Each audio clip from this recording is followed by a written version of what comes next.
Hello. So today I want to discuss about the murder case that has gripped India's attention because what's better than a gripping murder story, right? Um, so first of all, this will be a little sensitive topic. I'm I'm warning you in case you think this is not for you, you should click right away. Shouldn't go further into it. Um, that being said, the purpose of this video is not to dive into accusations, allegations, proving someone is right or wrong. This is basically just to prove or help people notice the first signs of mental illness or people going through a tough time and reaching out to your friends that you might think are in problem. Okay, so people that don't know what's the case. So, uh, on May 18th, Aftab killed his girlfriend that he was living in with and brutally murdered her and chopped her body into pieces and threw it off in places nearby. So, you would understand why people are concerned about this, interested in it, why it is such a big thing, right? So, the story is basically that on May 18th, uh, when Aftab had killed her, a month later or so, uh, Aftab's some body parts were found surrounding the place, and police had started investigating who they belonged to and whatnot. One of Shraddha's friends, called Lakshman Nadar, he had been talking to Shraddha for a while, and he knew that there was something wrong. Their relationship was abusive.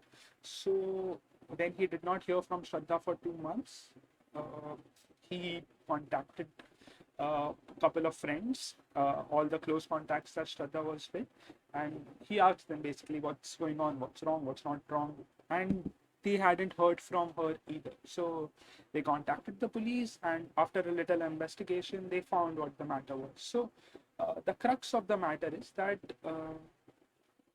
Shraddha was living in with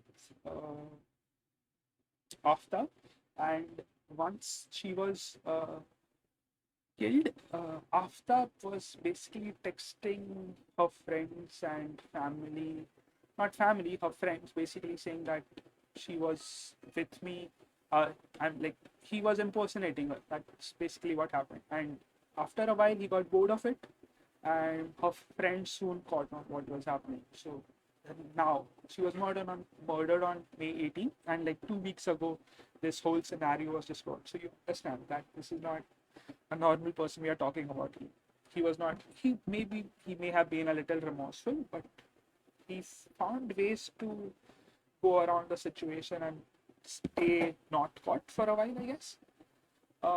So yeah, that's what happened. Now there is a lot of allegations, accusations, everything going on, but this is just allegations. Without proof, nothing is proven, right? Aftab has given some statements to the police, and the police have conveyed those statements to the press, and subsequently we know what's going on because of that. But that is not proof enough, uh, unless police have the statement and they find the evidence and those evidence are matched. Only then will Aftab's statement be proven true. Uh, okay, that's enough. This is not the point of that. Okay, so what happened was, uh, Shraddha was in an abusive relationship. She was talking to her friends, but one thing that is problematic was, Shraddha had told her father that there is a problem, but her father didn't do anything. Why, you ask? I have no idea. But now that Shraddha is no longer with us to tell us, her father did give out a statement to a news article, to Hindustan Times, and this is what he said, that they had agreed to this proposal. So Shraddha's father basically says that his mother, they went to Shraddha's family, not Shraddha's family, Aftab's family, to talk about a marriage if possible.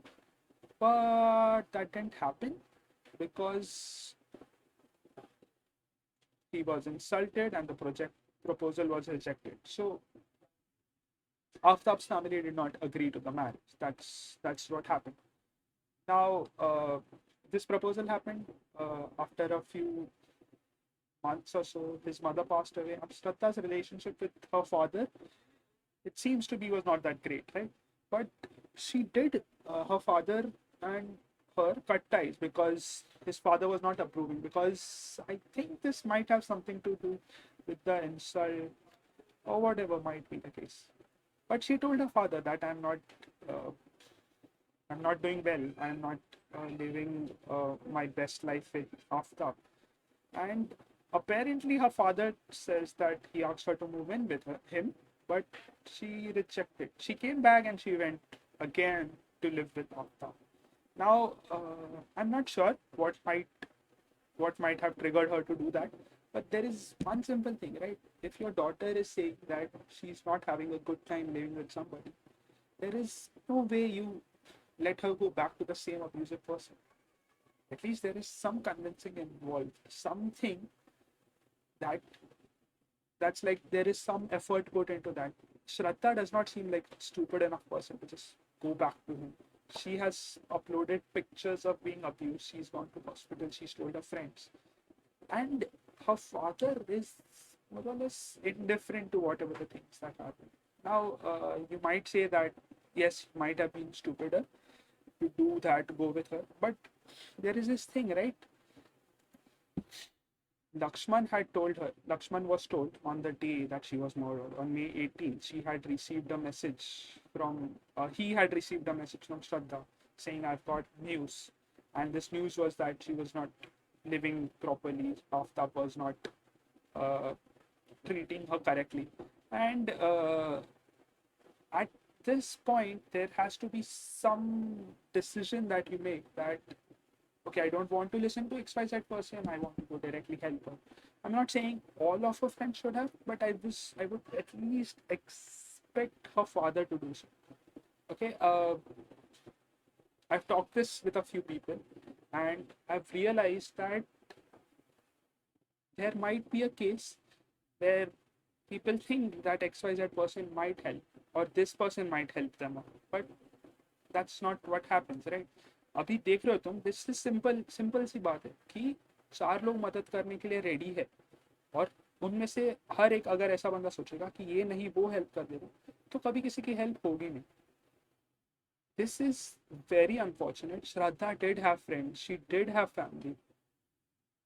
Imagine something to happen with somebody you are close. Now, this has happened, not exactly this, but similar circumstance was my friend had fallen into, and it was very sad that it's fortunate that they came out unharmed and it was a better experience for them. I mean, not better, but as compared to this, right? So, as people of this country or as any people, you have to remember that there is one friend, and if they ask for help, you have to help.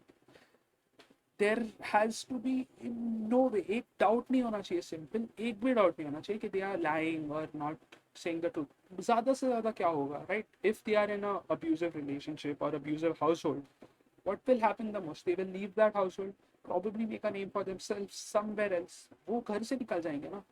At least they will have a little bit of peace of mind, a little less abuse, not less abuse, no abuse hopefully. So before this video ends or whatever, I just want you to know that in case this happens with somebody that you know, in case somebody tells you that I'm not having a good time or I'm in an abusive household, I want you to message that person. I want you to ask them what's wrong, what's going on. I want you to make sure that that person not not troubled anymore. Call the police if you have to. What's wrong? Police baat karegi. I'm sure that the Indian police will help you. Any police, not Indian police. I'm sorry, I just bring the country out of nowhere in this. I just want you to make sure that you put in some efforts for that friend. दोस्त तो दोस्ती होता है ना, लड़का हो, लड़की हो, इंसान हो, बूढ़ा हो, औरत हो, कोई भी हो. You should make sure that at least you put in some efforts instead of thinking that XYZ person will help him or her or them. It's no way, in no way, it's it's your responsibility is not clear just because you are just her friend or just her family. That's it. That's also regarding the news article. It would do well for our country and people like us to not fall so much into the details of how good it was, how many paths she was cut into. It would do well for us to think what could we have done to help instead of doing what we are doing right now.